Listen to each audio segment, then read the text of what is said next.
This is fictional story to bring faith and heart. Joe tilted back in his chair, arms draped over the edges like he was holding the weight of the room. The studio lights hummed, casting soft halos over the edges of their silhouettes.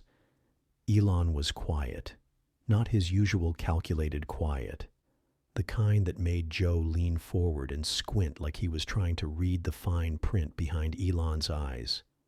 This was different. He looked human. Not the kind of human who had solved interplanetary travel. The kind who had been awake at 3 a.m. beside a child's bed, listening to the questions that make grown men tremble. "I've been thinking," Elon said finally, his voice lower than usual, like a secret trying to escape.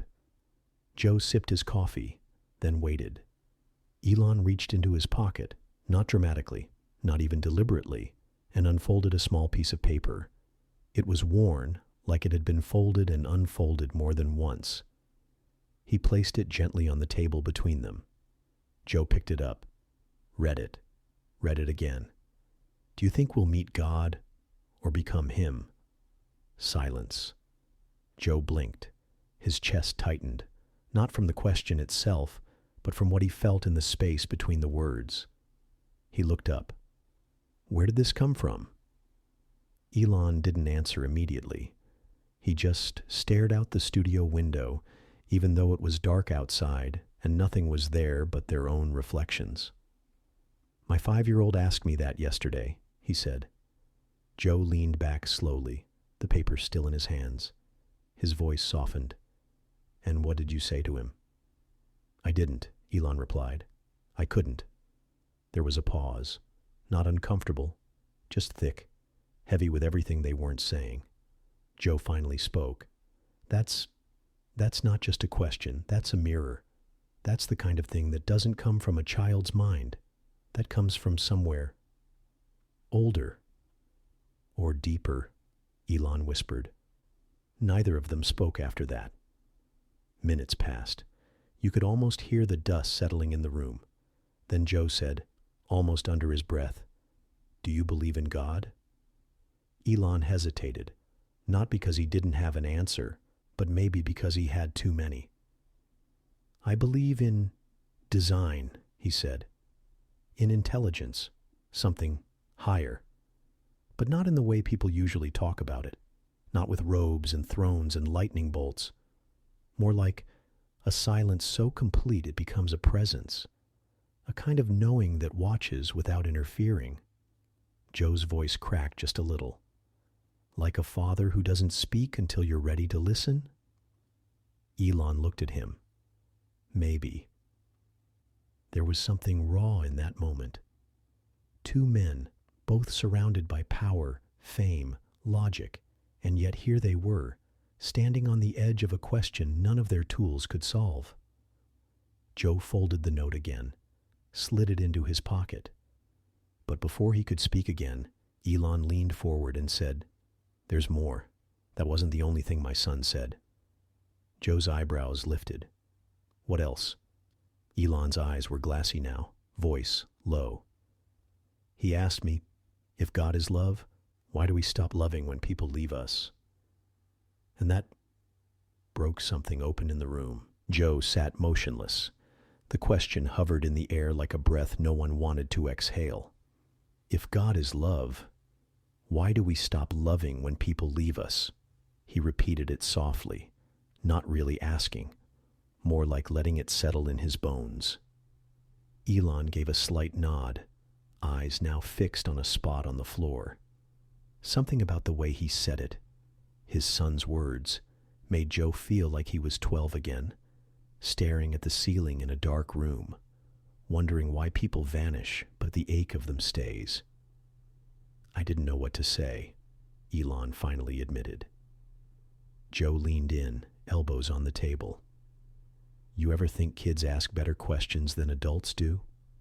Like they haven't built up the noise yet, the armor." Elon gave a half smile. "They haven't learned to lie to themselves yet." They sat in the quiet again. There wasn't much to say when you were face to face with something so human and spiritual and utterly unsolvable. Joe finally spoke. When my mom died, I told myself it was just biology. Just neurons shutting off, the heart stopping, data. But years later, I still dream about her. She still feels here, not in a ghost way, just like love doesn't need a body to survive. Elon looked up. You think that's God? I don't know, Joe admitted.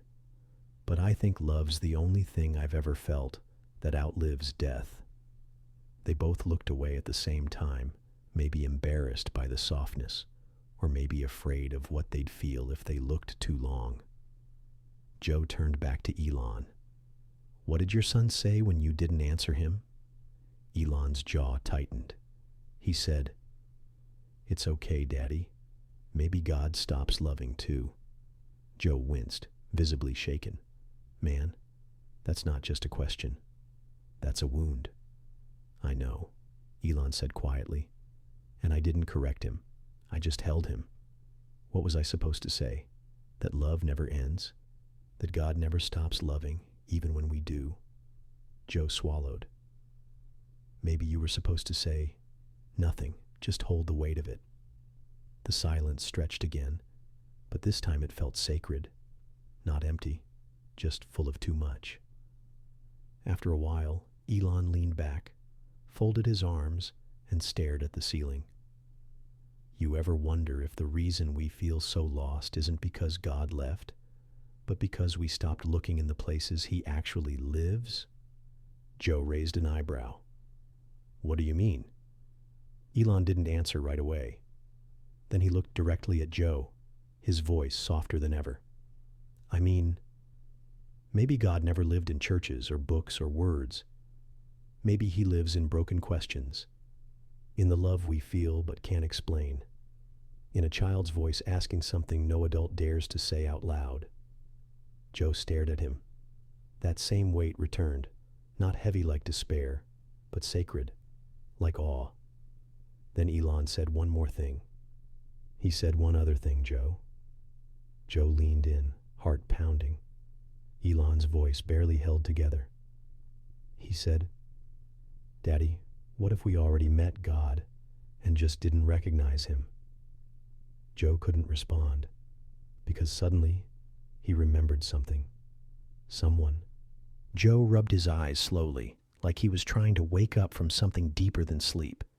That last sentence, what if we already met God and just didn't recognize him, was still ringing in his ears.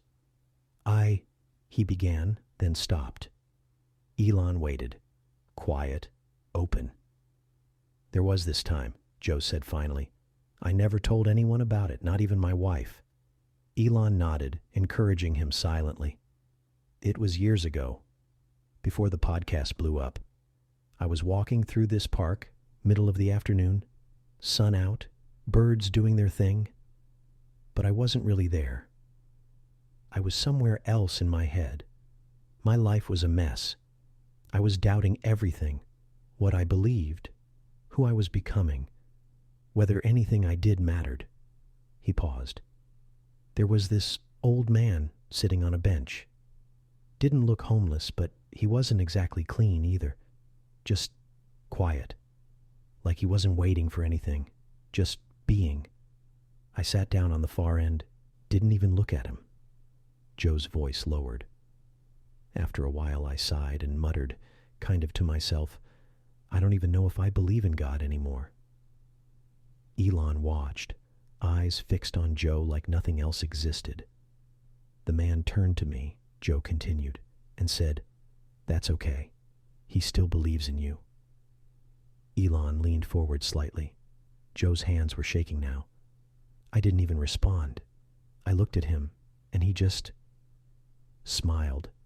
Not a creepy smile, a peaceful one, like he knew something, like he'd been waiting for me to ask that question my whole life. Joe looked up at Elon, voice cracking. I looked away for a second, just a second, and when I looked back, he was gone. Elon's eyes didn't blink. Gone? He whispered. Joe nodded. I know how it sounds. Maybe he just walked off and I didn't notice. Maybe I imagined the whole thing. But man, I felt something. Like the air had shifted. Like the world was suddenly deeper, wider. Like something invisible had touched something broken inside me. Elon sat back, his voice quiet. Sometimes I wonder if the people who change us the most aren't meant to stay. Just show up, say something that burns into your soul, and disappear. Joe looked down. I've never stopped thinking about that moment. Not once. And until today, I'd buried it, too afraid of what it might mean. Elon exhaled, then whispered, "Maybe your son is right." Joe frowned. About what? That God shows up all the time. We just don't recognize him. Not in fire, not in thunder, not in certainty. Maybe in doubt, in questions, in strangers who know exactly what to say when we fall apart. Joe nodded slowly, then asked the one thing he'd never asked out loud before. But if that's true, why does he stay hidden? Elon paused, eyes suddenly distant again. Then he said something Joe wasn't expecting. Because maybe God's waiting for us to stop hiding first. And just like that, the room fell into a silence that didn't ask to be filled. Just held. Neither of them spoke for a long time. It wasn't uncomfortable anymore. It felt like they were sitting on the edge of something sacred, something you don't speak into until your soul is ready. Joe broke the silence first, voice low. "You said, maybe God's waiting for us to stop hiding first." Elon nodded once, eyes heavy. "We spend so much time building armor, Joe. Achievements, knowledge, money, control. All to protect something we're terrified to show.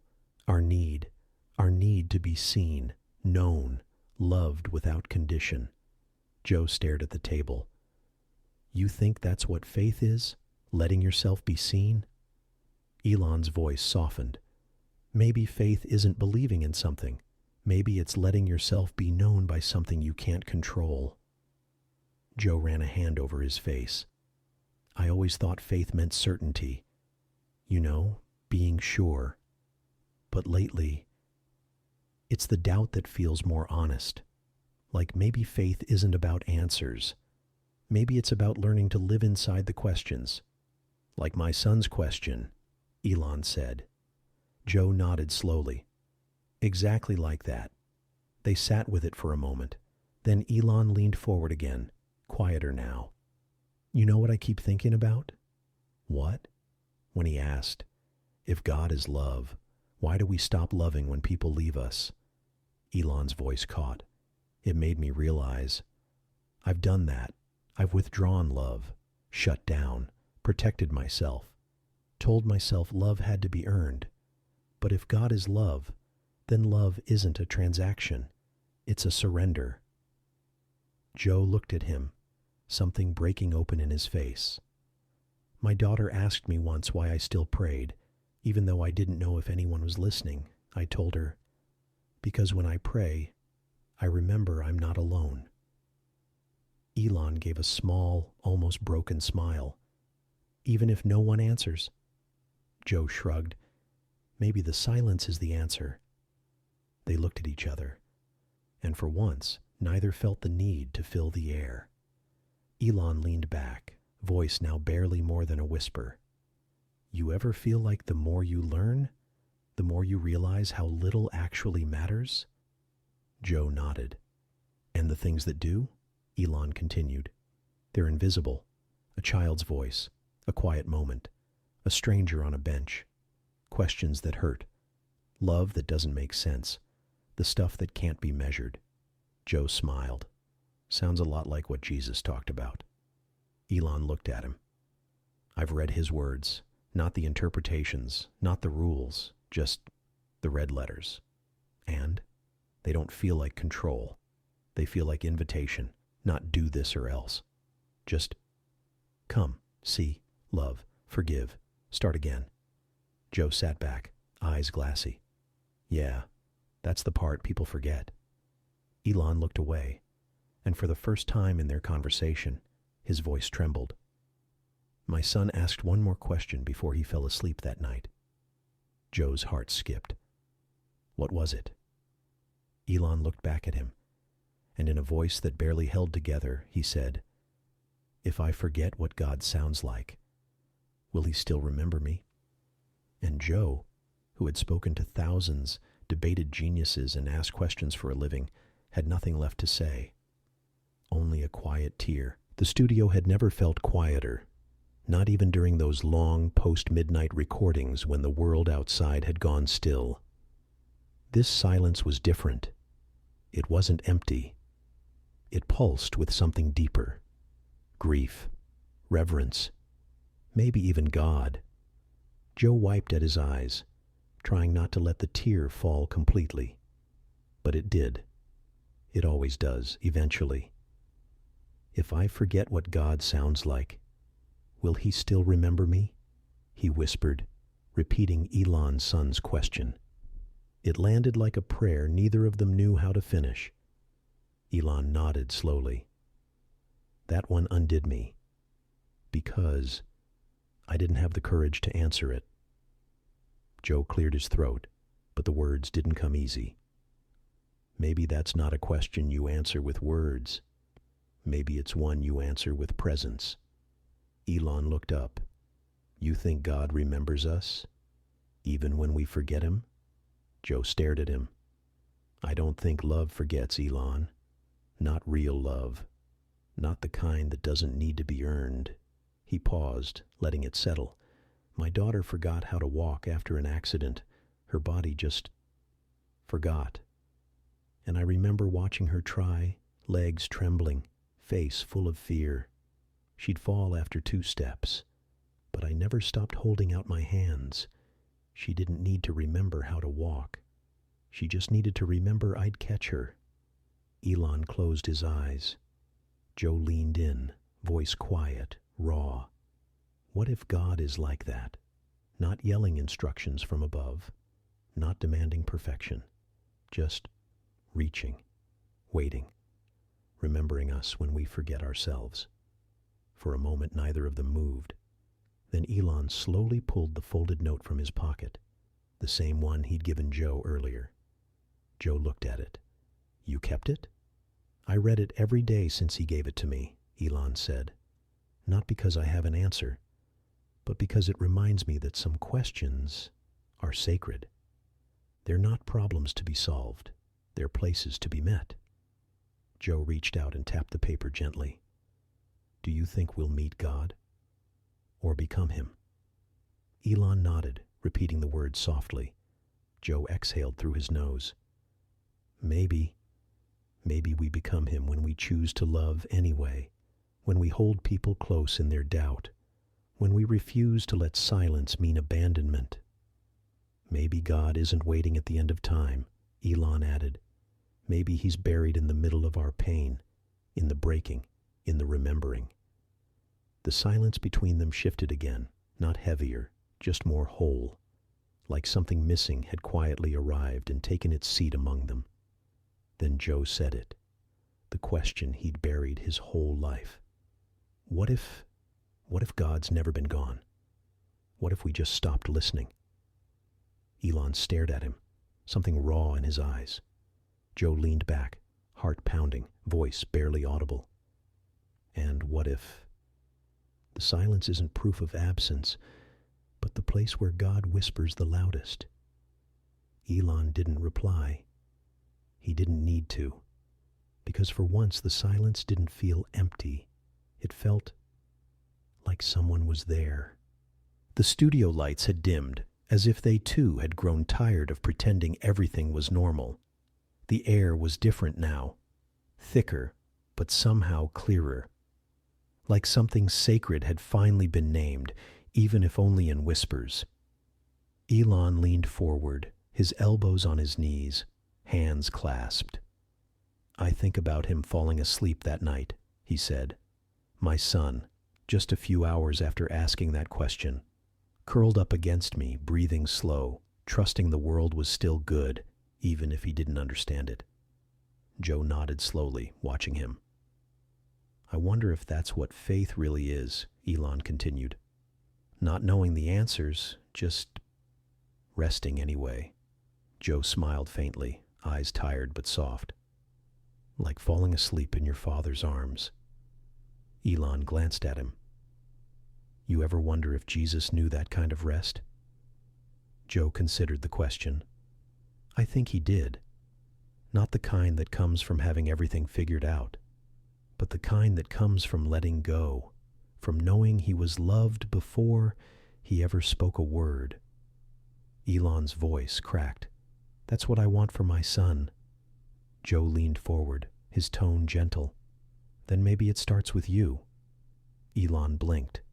Not giving him answers, Joe said, but letting him see you wrestle with the questions.